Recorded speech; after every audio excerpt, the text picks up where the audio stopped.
पिछले 5 साल में वाईएसआर कांग्रेस पार्टी के नेताओं ने तिरुमाला की पवित्रता को धूमिल किया। उन्होंने अन्नदानम यानी कि मुफ्त भोजन की गुणवत्ता से समझौता किया। यहां तक कि तिरुमाला के पवित्र लड्डू में घी की जगह जानवरों की चर्बी का इस्तेमाल किया। ये बयान है आंध्र प्रदेश के मुख्यमंत्री चंद्रबाबू नायडू का। अब जैसे ही ये दावा सामने आया, एक विवाद खड़ा हो गया। विवाद लोगों के स्वास्थ्य से जुड़ा। विवाद तिरुपति मंदिर के साथ अयोध्या के राम मंदिर के प्रसाद की ख्याति से, और उससे भी ज्यादा विवाद करोड़ों भक्तों की आस्था से जुड़ा है। क्या है पूरा विवाद और लैब टेस्ट की रिपोर्ट में क्या कुछ सामने आया, समझेंगे इस वीडियो में। हेलो एंड वेलकम, मैं हूं शुभम और आप देख रहे हैं इन खबर। अब तिरुमाला मंदिर में प्रसाद में बनने वाले लड्डू में जानवरों की चर्बी का विवाद कैसे अयोध्या तक पहुंचा, इसे जानने के लिए आपको आंध्र प्रदेश में क्या हुआ पहले वो जानना होगा। दरअसल आंध्र प्रदेश के मुख्यमंत्री चंद्रबाबू नायडू ने पिछली जगन मोहन सरकार पर तिरुपति मंदिर के लड्डू प्रसादम में पशु चर्बी मिलाने का आरोप लगाया। चंद्रबाबू ने बुधवार को यानी कि 18 सितंबर को कहा था कि पिछले 5 साल में वाईएसआर कांग्रेस पार्टी के नेताओं ने तिरुमाला की पवित्रता को धूमिल किया। उन्होंने अन्नदानम की गुणवत्ता से भी समझौता किया। यहां तक कि तिरुमाला के पवित्र लड्डू में घी की जगह जानवरों की चर्बी का इस्तेमाल किया। हालांकि अब हम प्रसादम में शुद्ध घी का इस्तेमाल कर रहे हैं। हमें तिरुमाला तिरुपति देवस्थानम यानी TTD की पवित्रता की रक्षा के लिए कड़ी मेहनत करनी होगी और हम कर रहे हैं। उनके इस बयान के बाद प्रसाद में जानवरों की चर्बी की चर्चा शुरू हो गई। क्या हुआ? मुख्यमंत्री चंद्रबाबू नायडू ने ये आरोप टेस्ट रिपोर्ट के आधार पर लगाए। वही टेस्ट रिपोर्ट जो अभी कुछ दिनों पहले सोशल मीडिया पर वायरल थे। हुआ क्या? दरअसल इसी साल लोकसभा चुनावों के बाद 23 जुलाई को एक रिपोर्ट जारी की गई थी। मीडिया रिपोर्ट्स के मुताबिक इस रिपोर्ट में प्रसाद के लिए इस्तेमाल होने वाले लड्डुओं के सैंपल्स को लेकर उनकी जांच की गई थी। इससे पता चला था कि इन लड्डुओं में जिस घी का इस्तेमाल हो रहा है वो घी मिलावटी है और इसमें फिश और लॉर्ड की मात्रा भी हो सकती है। एनिमल टैलो का मतलब पशु में मौजूद फैट से होता है और इसमें लार्ड भी मिलाया हुआ है। लार्ड का मतलब जानवरों की चर्बी से होता है और इसी रिपोर्ट में ये भी बताया गया कि इस घी में फिश ऑयल की मात्रा भी हो सकती है और ये काफी चौंकाने वाली बात है। तिरुमाला तिरुपति देवस्थानम यानी TTD ने मंदिर प्रशासन की ओर से कोई आधिकारिक बयान नहीं दिया। हालांकि घी की गुणवत्ता की निगरानी के लिए 4 सदस्यीय विशेष समिति बना दी। लैब रिपोर्ट 17 जुलाई को मिली थी, तभी से ये रिपोर्ट पब्लिक डोमेन में आ गई, लेकिन इसकी आधिकारिक पुष्टि नहीं हुई है। रिपोर्ट में न तो जारी करने वाली संस्था का नाम लिखा है और न ही किस जगह के किस सैंपल की जांच की गई उसका जिक्र है। खैर, इस लड्डू में चर्बी वाले विवाद की आंच अब अयोध्या तक पहुंच गई। दरअसल 19 जनवरी साल 2024 को आंध्र प्रदेश के तिरुपति से 1 लाख लड्डू रामलला की प्राण प्रतिष्ठा से पहले अयोध्या पहुंचाए गए थे। इन्हें तिरुमाला तिरुपति देवस्थानम यानी TTD ने तैयार किया था। अयोध्या के संतों में नाराजगी है कि तिरुपति के लड्डू प्रसादम में घी की जगह जानवर की चर्बी यानी कि वसा का इस्तेमाल किया गया। दरअसल TTD ही भगवान वेंकटेश्वर के मंदिर में लड्डू प्रसादम को तैयार करता है।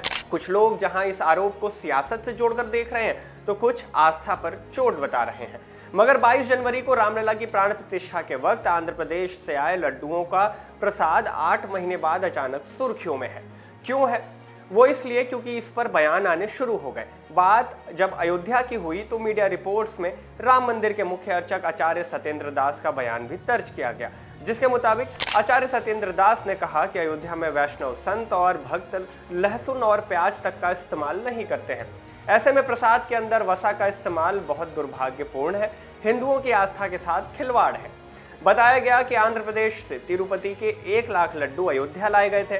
बड़े बड़े डिब्बों में पैक करके ये लड्डू TTD का प्रतिनिधि मंडल लेकर पहुंचा था। यही प्रसाद राम भक्तों को वितरित भी किया गया था। इसमें अगर पशुओं की वसा मिलाई गई थी तो यह क्षमा योग्य नहीं हो सकता। ऐसे लोगों के खिलाफ कड़ी कार्रवाई होनी चाहिए। साधु संतों को, ऋषि मुनियों को जो लहसुन प्याज तक नहीं खाते हैं, उनको गोमांस खिलाया जा रहा है, बर्दाश्त से बाहर है। मैं 100 करोड़ हिंदुओं की ओर से आज केंद्र सरकार को कह रहा हूं, इस पर सख्ती बरती जाए और जो जिम्मेदार लोग हैं उनको तत्काल फांसी दी जाए। और गोमांस लड्डू में कैसे मिल गया?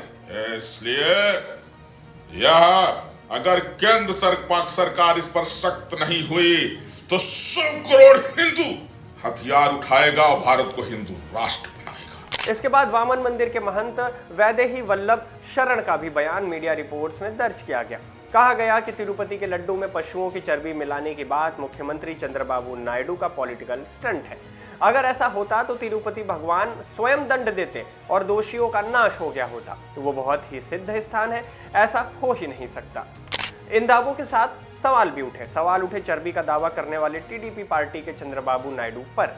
सवाल ये कि उनके इस स्टेटमेंट की पूरी तरह से जांच होनी चाहिए कि उनका दावा कितना सही है, और अगर सही है तो दोषियों पर इतनी कड़ी कार्रवाई होनी चाहिए कि ऐसी गलती दोबारा ना हो पाए, क्योंकि ये पूरा मामला आस्था और प्रसाद से जुड़ा है।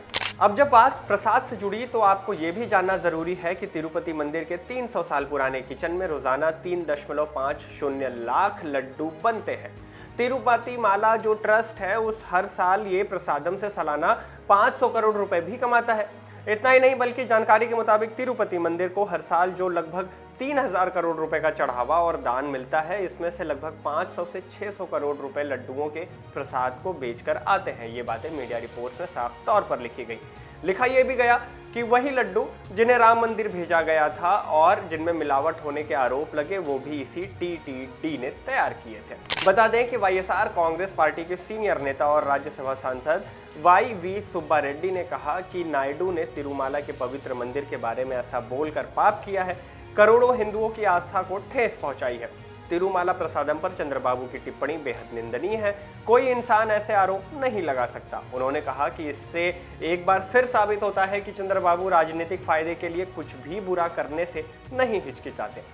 भक्तों की आस्था को मजबूत करने के लिए मैं और मेरा परिवार तिरुमाला प्रसाद के मामले में भगवान को साक्षी मानकर शपथ लेने के लिए तैयार है। क्या चंद्रबाबू भी अपने परिवार के साथ शपथ लेने के लिए तैयार हैं? खैर, राजनीतिक गलियारे में तो ऐसे सवाल जवाब आते ही रहेंगे। आप इस पूरे मामले पर खास करके आंध्र प्रदेश से लेकर उत्तर प्रदेश का अयोध्या और पूरे देश में जो चर्चा हो रही है, इस पर क्या राय रखते हैं? कमेंट करके हमें जरूर बताएं। वीडियो अगर पसंद आई तो इसे लाइक करें, शेयर करें और देश दुनिया की ऐसी बड़ी खबरों में बने रहने के लिए इन खबर को सब्सक्राइब जरूर कर लें।